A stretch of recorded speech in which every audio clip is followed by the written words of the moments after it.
ക്രിസ്തുയേശുവിൻ്റെ നിസ്തുല നാമത്തിൽ എല്ലാ പ്രിയപ്പെട്ടവർക്കും സ്നേഹവന്ദനം. ഇന്നത്തെ നമ്മുടെ ധ്യാനത്തിനായി വിശുദ്ധ മത്തായി എഴുതിയ സുവിശേഷം 18-ാം അധ്യായം 1-ാം വാക്യം. മത്തായി 18:1. ആ നാഴികയിൽ ശിഷ്യന്മാർ യേശുവിൻ്റെ അടുക്ക വന്നു, സ്വർഗരാജ്യത്തിൽ ഏറ്റവും വലിയവനാർ എന്ന് ചോദിച്ചു. കർത്താവിൻ്റെ പരിശുദ്ധ നാമം വാഴ്ത്തപ്പെടട്ടെ. ആ നാഴികയിൽ ശിഷ്യന്മാർ യേശുവിൻ്റെ അടുക്കൽ വന്നു എന്ന് രേഖപ്പെടുത്തിയിരിക്കുന്നു. 17-ാം അധ്യായം അവസാനിക്കുന്നത്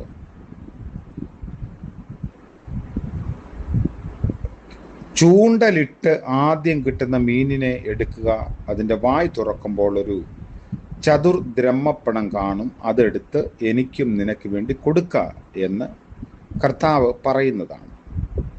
അതായത് ചുങ്കം കൊടുക്കുന്നതിന് ഉള്ള വഴി കാണിച്ചു കൊടുക്കുന്നു. നിലനിൽക്കുന്ന മത നിയമങ്ങൾക്കനുസൃതമായി കർത്താവ് തൻ്റെ ശിഷ്യന്മാരെ അങ്ങനെ തന്നെ വഴി നടത്തുന്നു എന്നതാണ് നമ്മൾ കാണുന്നത്. ആ നാഴികയിൽ ആരാണ് സ്വർഗരാജ്യത്തിൽ വലിയവൻ എന്നൊരു ചോദ്യം ഉയരുന്നു. ഇവിടെ ആ നാഴിക എന്നുള്ള പദം വളരെ ശ്രദ്ധേയമാണ്. ഏതു സമയത്തും ലൂക്കോസ് പറയുന്നത് കർത്താവ് തൻ്റെ മരണ പുനരുത്ഥാനങ്ങളെക്കുറിച്ച് പറഞ്ഞതിനെ തുടർന്നാണ് എന്ന്. ഈ സമയത്ത് അവരിൽ ആരാണ് വലിയവൻ എന്നുള്ള വാദരംഗമുണ്ടായി. മർക്കോസ് പറയുന്നത് കബർന്നഹൂമിലേക്കുള്ള യാത്രയിൽ ഈ സംസാരമുണ്ടായി എന്നാണ്. അവിടെ വെച്ചാണ് കരം ചോദിക്കുന്ന രംഗം ഉണ്ടാകുന്നത്. യജമാനന്റെ താല്പര്യങ്ങളെ മനസ്സിലാക്കി പ്രവർത്തിപ്പാൻ കഴിയാതെ പോയത് എത്രമാത്രം അപകടകരമാണ്. സ്വർഗരാജ്യത്തിൽ ഏറ്റവും വലിയവൻ ആർ? ഭൂമിയിൽ മതത്തിനും രാഷ്ട്രത്തിനും കരം കെട്ടുന്ന ആളുകളും രാഷ്ട്രീയ താല്പര്യങ്ങൾക്കനുസൃതമായി എന്തും നൽകാൻ തയ്യാറായി നിൽക്കുന്ന ആളുകളും ഒരു പക്ഷെങ്കിൽ വലിയവരായി ഒക്കെ ചിത്രീകരിക്കപ്പെടാം. എന്നാൽ സ്വർഗരാജ്യത്തിൽ ഒരാൾ വലിയവനാണ് എന്ന് ഗണിക്കപ്പെടുന്നതിൻ്റെ മാനദണ്ഡം എന്ത് എന്നതാണ് ഈ ചോദ്യത്തിൻ്റെ അർത്ഥം. സ്വർഗരാജ്യത്തിൽ ഏറ്റവും വലിയവനാണ്. കർത്താവ് ക്രൂശിനെ ലക്ഷ്യമാക്കി യാത്ര ചെയ്യുന്ന ആളായിരുന്നു. എങ്കിലും ശിഷ്യന്മാർക്കുള്ള രാജ്യത്തിൽ അവർക്കുള്ള സ്ഥാനം അറിയാനാണ് അവരുടെ താല്പര്യം. ഇതൊരു വളരെ വൈപരീത്യമായിട്ടുള്ള ഒരു സംഗതിയാണ്. ആശ്വസിപ്പിക്കുന്നവരുണ്ടോ എന്ന് നോക്കിക്കൊണ്ടിരുന്നു, ആരെയും കണ്ടില്ല എന്ന് 69-ാം സങ്കീർത്തനത്തിൽ നമ്മൾ വായിക്കുന്നു. ശ്രേഷ്ഠതയിൽ വ്യത്യാസമുണ്ടെന്ന് അവർ ചിന്തിച്ചു. എല്ലാ വിശുദ്ധന്മാരും ബഹുമാന്യരെങ്കിലും തുല്യ നിലയിൽ ആയിരിക്കണമെന്നില്ല. ഒരു നക്ഷത്രം മറ്റൊരു നക്ഷത്രത്തിൽ നിന്നും തേജസ്സിൽ വ്യത്യസ്തമായിരിക്കും. ദാവീദിൻ്റെ എല്ലാ വീരന്മാരും ശ്രേഷ്ഠന്മാരാണ്, എന്നാൽ ആദ്യത്തെ മൂവരോളം മറ്റാരും വരികയില്ല എന്ന് ശമൂവേൽ പ്രവാചകന്റെ 2-ാം പുസ്തകം 23-ാം അധ്യായം 19-ാം വാക്യത്തിൽ രേഖപ്പെടുത്തിയിട്ടുണ്ട്.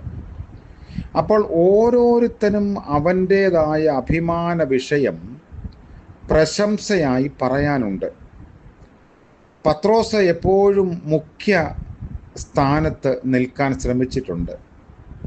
താക്കോലുകൾ അവൻ്റെ പക്കലാണ് എന്ന ഒരു ധ്വനിയുമുണ്ട്. പണസഞ്ചി യൂദായുടെ പക്കലാകയാൽ താൻ ഖജാൻജിയും വിശ്വസ്തനെന്ന് മറ്റുള്ളവർ കണക്കാക്കണമെന്നും ഒരു വ്യാമോഹം യൂദായും ശിമയോനും കർത്താവുമായി ജഡബന്ധമുള്ളവരാകയാൽ അത് പ്രശംസയായി പറയുന്നുണ്ട്. യോഹന്നാൻ ഏറ്റവും പ്രിയ ശിഷ്യനാകയാൽ അവനും പ്രശംസയ്ക്ക് വകയുണ്ട്. എല്ലാവരിലും ആദ്യം കർത്താവിനാൽ വിളിക്കപ്പെട്ടത് അന്ത്രയോസ് ആയതുകൊണ്ട് അദ്ദേഹത്തിനും അങ്ങനെ ചില ന്യായ തീരുമാനങ്ങളും ആഗ്രഹങ്ങളും ഉണ്ട്. കളങ്കമില്ലാത്ത സാക്ഷാൽ ഇസ്രായേലിൻ എന്ന് കർത്താവ് നഥാനിയേലിനെ കുറിച്ച് പറഞ്ഞിട്ടുണ്ട്. ബർത്തലാമായി അങ്ങനെ ബഹുമാന്യ വിഷയത്തിന് ഇടയായി തീർന്ന ധാരാളം ആളുകൾ കർത്താവിൻ്റെ ശിഷ്യ ഗണത്തിലുണ്ട്. അപ്പോൾ ആരാണ് സ്വർഗരാജ്യത്തിൽ വലിയവനെന്ന് അറിയാനുള്ള താല്പര്യം അവരുടെ ഇടയിൽ ഉണ്ടായി. അതിൻ്റെ അർത്ഥം വ്യാഖ്യാനിച്ചു കൊടുക്കുന്ന ഭാഗങ്ങളാണ് തുടർന്ന് വരുന്ന വാക്യങ്ങളിലൊക്കെ നമ്മൾ കാണുന്നത്.